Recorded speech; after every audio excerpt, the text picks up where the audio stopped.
धनिए न छुड़ायो छिन, लाख तली लालड़िया, मेरे जीव के यही जीवन, इन पाँव तले पड़ी रहूं। धनी नजर खोलो बातों न, पालना वालों निरखूं नेत्रें, मेरे जीव के ही जीवन, मेरे जीव के ही जीवन। जिन सुध सेवा की नहीं, ना कछु समझें बात, ओ काहे को गिना में आप साथ में, ना सुध स्वप्न ना साक्षात, प्रेम सेवाएं तमें पाम सो पारा, ए वचन धनी के कहे निराधार। प्राणों के आधार उपस्थित साथियों, श्री प्राणनाथ जी की वाणी जगत से बिल्कुल उल्टी और न्यारी है। यहाँ लोग सेवा करते हैं तो मन में अहंकार गुमान आ जाता है कि मैंने आ रूम बंधवाया था, माँ ने आ सेवा करी, मैंने ये सेवा करी। सेवा से अहंकार लेते हैं और उसके बाद भक्ति करते हैं तो भक्ति से फिर और अभिमान आता है, और फिर प्रेम करते हैं परमात्मा से तो उसमें अपना स्वार्थ लेकर के चलते हैं। तो आइए, अब स्वामी जी ने आके क्या कहा, ऐ जीव जागृत जो हो जाते हो, जो परम धाम की आत्माएं जिन तनों में आकर के बैठी हैं, उनको बता रहे हैं कि तुम्हारा शरीर अवश्य, ये देह भले यहाँ की है, लेकिन अंदर जो आत्मा बैठी है वो उस परम धाम की है।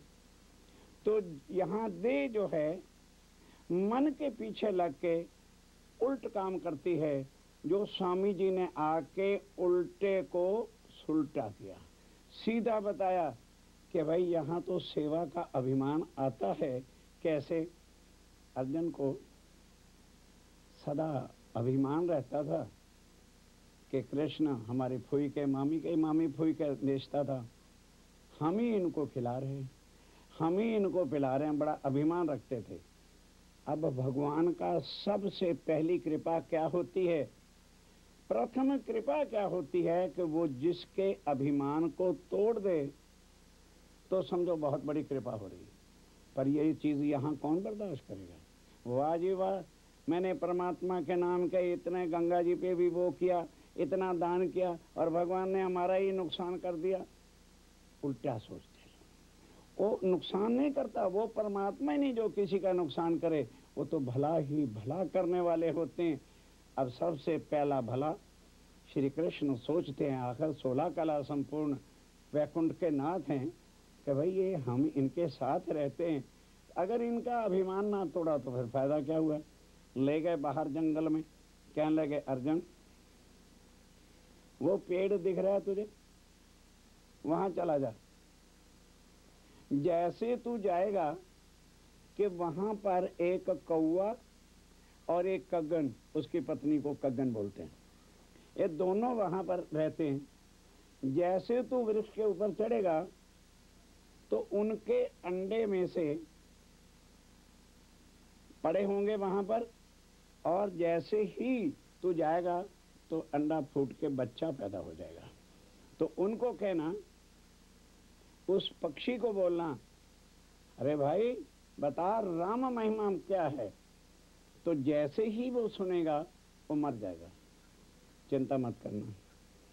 तो अर्जुन कहता है प्रभु ये सारे पाप मेरे से करवा के नरक में भेजना है तो फिर वैसे ही भेज दो। कहने लगे भाई तू जा तो सही। वो गया और उसी तरह से हुआ। जैसे ही अर्जुन वृक्ष के ऊपर चढ़ा, अंडा फूटा और कौवे का बच्चा निकला, और उसको उसने बोला, बोल राम महिमा क्या है। मर गया, वापस आ गया। उसको दुख बड़ा हुआ कि भगवान के साथ रहते हुए मेरे से इतने पाप हो रहे हैं। कहने लगे अच्छा आगे चले। आगे एक गांव आ गया। कहने लगे इस गांव में, भाई वो तो सृष्टि के नाथ हैं, कण कण में समाये हुए हैं, विष्णु भगवान आदि नारायण। कहते भैया इस नाम का पंडित रहता है यहाँ, उसके घर चला जा, नाम पूछ लेना। जैसे तू जाएगा तो उसकी गाय को बछड़ा होगा, तो बछड़े के कान में ये कहना, बता राम महिमा क्या है, तो वो फड़क के मर जाएगा, चिंता ना करना, पंडित तुझे कुछ नहीं कहेगा। कहने लगे भगवान कौवा तो एक पक्षी था, गाय का वध तो सीधा नरक को ले जाने वाला है। अच्छा आज आपकी यही कृपा है तो कोई बात नहीं। कांपने लग गया अंदर से, गांव में चला गया, उस नाम वाले पंडित को पूछा और उसके घर पहुंचा। गाय ने बछड़ा दिया और कान में कहा, बोलो भाई राम महिमा क्या है। बछड़ा तड़पा, मर गया। अब तो रो रो के अर्जुन वापस आया, चरणों पे गिर पड़ा। कहने लगे भाई तू चिंता क्यों करता है, घबराए मत, तू चल आगे चल। आगे चला गया, राजा की नगरी आ गई।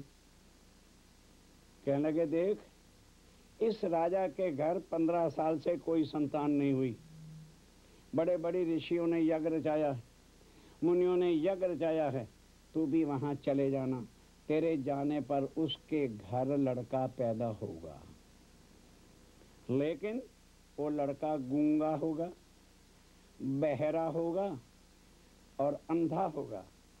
थोड़ी देर तो राजा के महलों में बड़ी बधाइयां बजेगी, राजा के घर लड़का हुआ है। तो थोड़ी देर के बाद तू बोलना कि राजा खुशियां मत मनाओ, तेरा लड़का अंधा है, तेरा लड़का गूंगा है और तेरा लड़का बहरा है। फिर वो लड़के को उठा के तेरी ही गोद में डाल देंगे कि हे महाराज जब इतनी कृपा से ये संतान हुई है और ऐसा है आपने देखे बिना ही बता दिया है, तो कुछ कृपा करो। तो उसको 3 बार कहना राम महिमा क्या है, वो मरेगा नहीं, चिंता न करना। एक बार कहेगा तो उसकी आंखें खुल जाएंगी, दूसरी बार बोलेगा तो उसके कान खुल जाएंगे, तीसरी बार बोलेगा तो जिह्वा बोले खुल जाएगी और तेरे से बात करेगा, फिर मेरे पास आना। अर्जुन चला गया। वैसे ही हुआ। अब डर इसलिए नहीं था कि मरना नहीं है, कहीं राजा मुझे भी न मार डाले। वो लड़का हुआ, खुशियों की बधाइयाँ राजा के घर बजने लगी। थोड़ी देर के बाद अर्जुन बोले राजा खुशियाँ मत मनाओ, तेरा लड़का अंधा है, काना है, बहरा है और गूंगा है। तो राजा ने तुरंत लड़के को मंगवाया और मंगवा के कह दिया कि भाई जब तुम इतने अंतर्यामी हो तो कृपा करके या तो भाई इसको मार डाल, मैं क्या करूंगा इस लड़के को, और या तो कृपा करके इसको वो कर। अब अर्जुन ने उसी तरह से ही कहा, लड़के राम महिमा क्या होती है, तो उसके कान खुल गए। फिर बोला राम महिमा क्या होती है, उसकी आंखें खुल गई। तीसरी बार बोला कि बता भाई राम महिमा क्या होती है, तो जिह्वा से बोलने लगा कि ओ अर्जुन अंधे, तू जिनके साथ चल रहा है क्या इसको शरीर के देह के नाते से ही तूने जाना है? मैं ही कौवे का बच्चा था और मैं अभी कितनी योनियां बदल करके तब कहीं मनुष्य तन को प्राप्त करता। यदि प्रभु चाहें, यदि भगवान चाहें तो मेरी इतनी योनियां काटी। वैसे कोई भी सुंदर साथ जी मेरे साथियों अपने कर्म कांड से योनियों को बदल सकता नहीं। उनकी कृपा से मैं फिर गाय का बछड़ा बना और फिर वहां तुमने मुझे राम की नाम की महिमा कह दी तो मैं राजा के घर पैदा हो गया। और अब वो 3 बार फिर शब्द सुनने से मेरा सारा गूंगापन, बहरापन और आंखों में रोशनी आ गई। तेरी अभी भी आंखें खुली नहीं। जिनको तू एक संसारिक नाता लेके चलता है वो भगवान स्वयं है। अब आके चरणों में गिरा। अब अर्जुन का अभिमान टूटा। बुल्ले शाह करके पाकिस्तान में वो उनका स्थान आ गया। वो बड़ा भक्त था, तो दिल में सोचने लगा, भक्ति बता रहा हूं, सेवा का अभिमान और भक्ति का अहंकार कैसे टूटता है। अब उसने सोचा मैं भक्ति करूं परमात्मा की।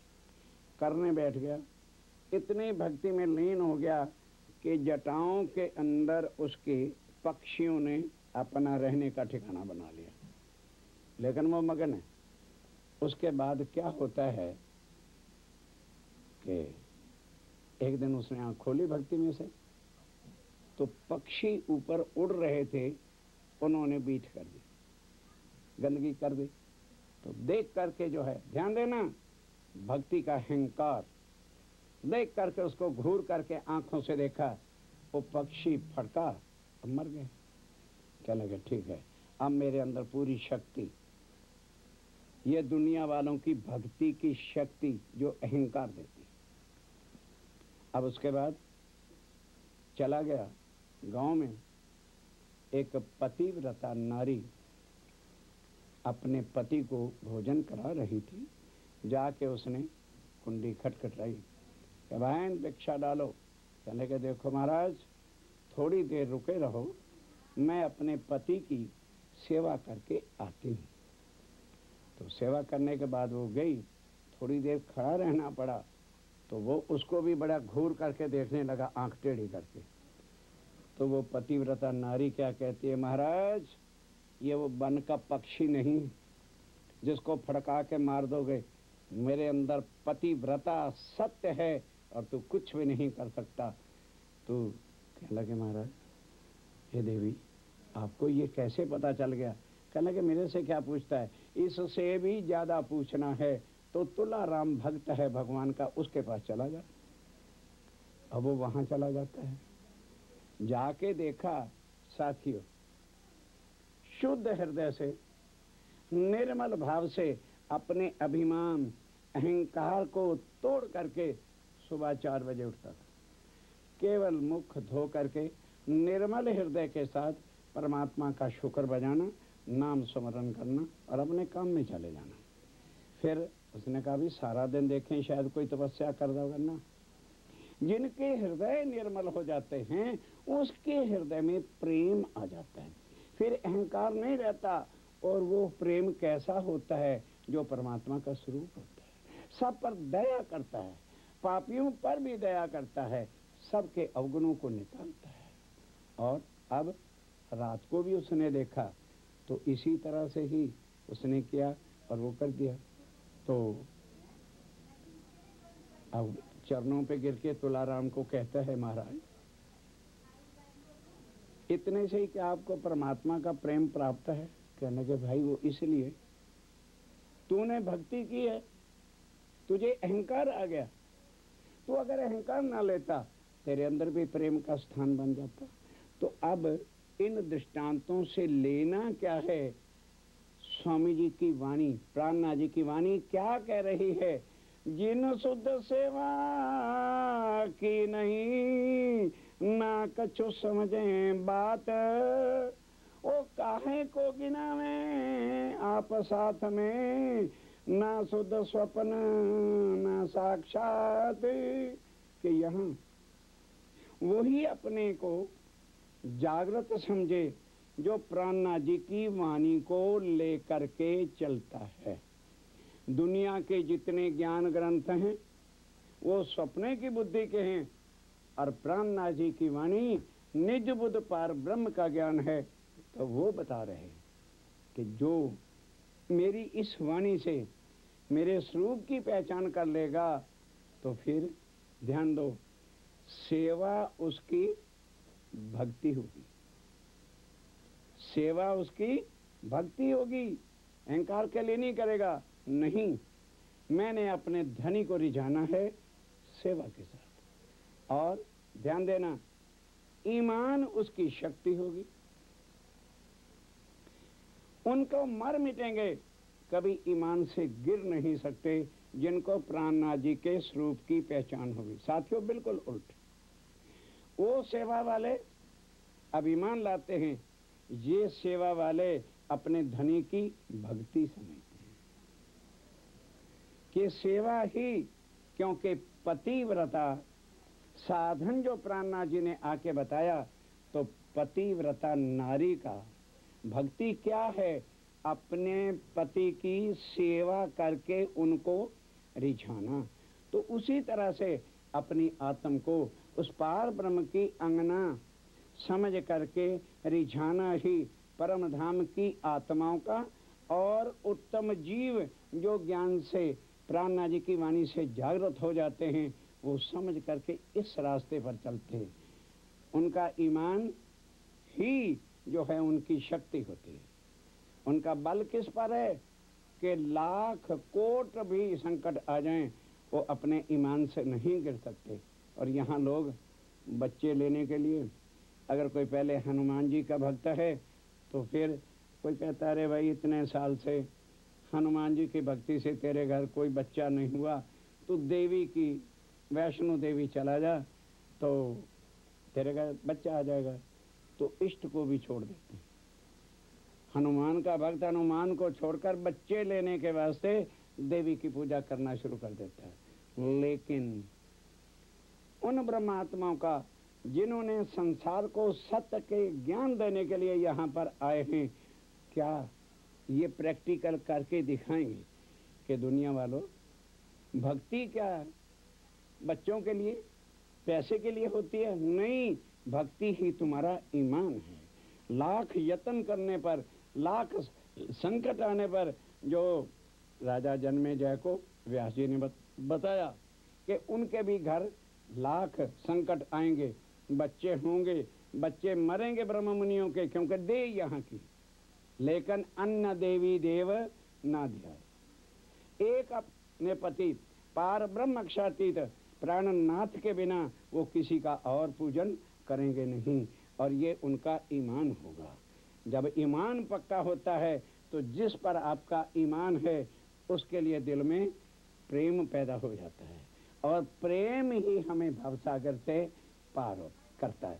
सेवा प्रेम सेवाएं तमें पामसो पार, ए वचन धनी के कहे निर्धार। तो स्वामी जी कह रहे, ऐ मेरे साथियों, भाग तुम्हारे ऊंचे हैं कि कलयुग में तुम्हें प्राणनाथ जी मिले हैं। अब सांसारिक भक्तियां और शक्तियां छोड़ करके अनन्य भाव के साथ प्राणनाथ जी के चरणों में नाता जोड़कर सेवा, भक्ति और ईमान हमारी शक्ति, और उसके बाद प्रेम अपने प्रीतम को रिझाने के लिए जब दिल में ले लोगे तो प्राणनाथ जी की सदा हमारे पर कृपा बरसती रहेगी, और उनकी वाणी ही हमें भवसागर से पार कर देगी।